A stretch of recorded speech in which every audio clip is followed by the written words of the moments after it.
loves, welcome or welcome back to my channel. If you are new here, my name is Faith, and today guys I'll be checking out Chloe Cole as she speaks on transition surgery was my biggest mistake in life. And you guys, I'm super excited as always. If you're here to subscribe to this channel, please consider subscribing, give this video a massive thumbs up, comment, share, and all that good stuff. And without much ado, let's see what Chloe has to say. I'm biologically female, but at the age of 12, I decided that I wanted to transition to a male identity. I was celebrated with every step of my transition. I got closer to realizing that I'm just never going to be a man. My name is Chloe Cole, and this is my story. My childhood started off fairly normal. I mean, I had both parents in the house, and I've got 4 older siblings. Growing up, I would play a lot of dress up. I would play with dolls and video games and Legos. You know, I was a bit of a tomboy, and I'm also on the spectrum, so from a pretty early age, I did kind of struggle to get along with my peers, and especially my female peers I never really fit in with. I found that I liked being with the boys more, that I felt more at ease with them. As I got older, I started to wonder, like, what was separating me from the other girls and why I was different from them, and I couldn't really figure it out. I started to struggle with this and my body image as well. In the media and online, I would see this specific body type, like hourglass and pear-shaped women who were very, very curvy. And, you know, at a young age, I didn't really look like that. I was a little more on the athletic side. I had bigger shoulders and I did hips and a little bit of muscle, and I liked having my hair short, and I started to feel like I don't really look like other girls, and I felt like something was wrong with me because of that. And I started to wonder, like, what good am I if I don't feel pretty? Maybe I'd just be better off as a boy. Oh my God. Using social media from a young age taught me to value my looks and very superficial parts of myself above all. The platform I mainly used was Instagram, which is very image-oriented. It's trying to make fantasy into reality. That's true. I would often hear from other women and girls growing up, like, being a woman is so hard and it's just so terrible. Like, once you hit puberty, you start, like, growing breasts and getting this uncomfortable attention. Then you start getting periods, and then you're able to get pregnant and give birth, and it's just such a painful and scary process. And then one day down the road, you go through menopause, and it just all sucks, and nobody ever talked about the good things that really come with any of that. So I was already dissociated from other women and even just the idea of being a woman, and I didn't want to grow from a girl into a woman. I wanted a way out, and I learned that apparently there was.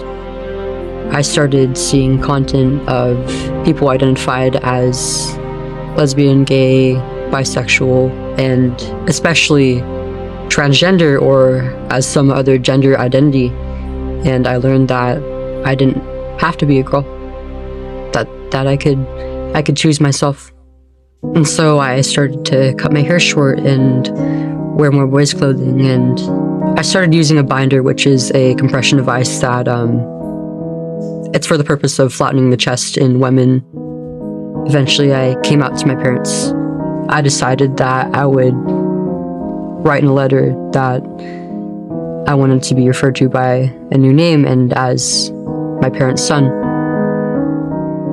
They weren't really sure what exactly to do from that point on, and they saw it as a psychiatric issue, and they wanted to get to the bottom of it, so I started seeing a therapist.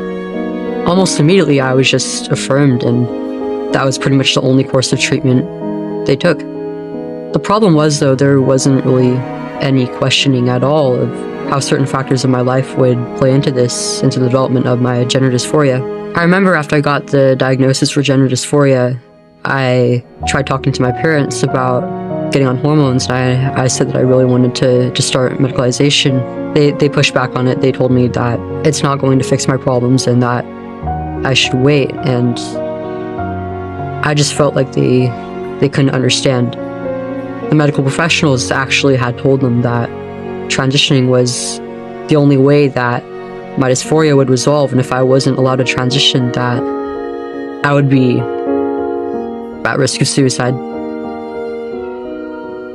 They told my parents that, children already know their gender identity by a certain age, so they know what's best for themselves.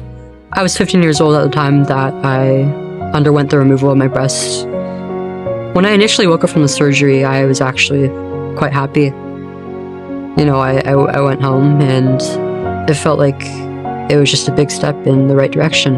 And I was, up until just a few months after the surgery, I was completely sure in my decision to do so. I was celebrated. I mean, the people in this community said they were proud of me, and it was like nothing that I had ever really experienced before. It was like I really felt supported.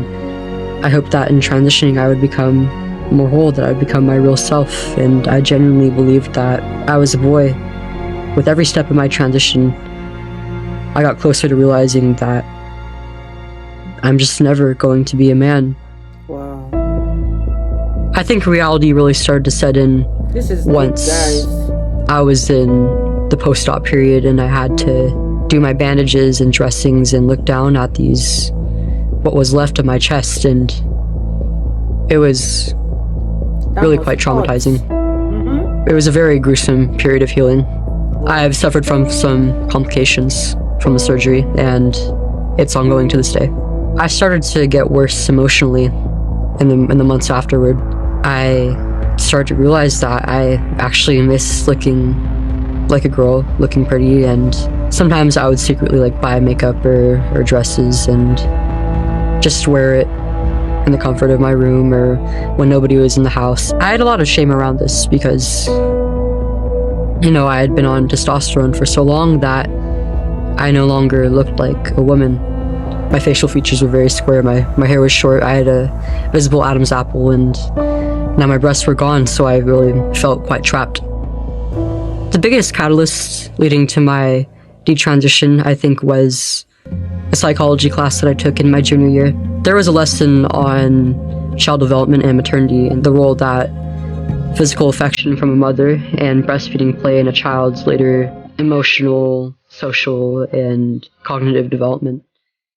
I realized what I really had taken for myself and potentially my future children. I felt a lot of guilt, a lot of regret, and I can no longer have my breasts. I'll never have the chance to breastfeed my children or bond with them in that way. And I don't know if I'll ever be able to conceive a child even, and if I can, I don't know if I'll carry safely to term. Pretty soon after, I realized that I actually regretted every single step of my transition, and that I wish that none of it ever happened. They act like the science is all settled, that it's been here for decades and it's completely safe, but we really don't know that. We really don't know any of this. I started talking about my transition regret on my personal social media. I was pretty shocked because almost immediately I was met with hatred by other transgender people who I was friends with online. They would tell me that just by talking about my experience, I was harming an entire community of people, and I didn't want to do that, and I certainly didn't want to deal with the backlash that I was getting, so I gave in to the mob's pressure, and I did stop speaking about it. I find that there's really one big narrative being pushed about transition, and especially children transitioning. They say oh, it's better the younger you go, and there's a low regret rate, and people who detransition usually do it because of pressure to do so, or because they're being abused or oppressed, but that's not true. I started to speak to other people online who have detransitioned or desisted, or they regret or question their transition, and there's a lot of them, and the number of them is growing day by day. And this is a very real thing that's happening. Over the course of the next few months, I started to realize what was going on, that it happens more often than people realize, and that I was being silenced. I started to become more vocal about my experience, and I was no longer fearful of the mob. I'm thankful for the few doctors that are speaking out against this practice of transitioning children. Most of them are afraid to lose their jobs. I feel a need to speak out and tell my side of the story, and I hope that I can give people a clearer perspective on this. And, you know, I've managed to make new friends, and I've kind of rekindled my relationship with my family, and I feel like their support is really the thing that's helping me the most. Thank you for watching this video. To keep PragerU videos free, please consider making a tax-deductible donation. Oh my gosh, you guys, that was such a sad story.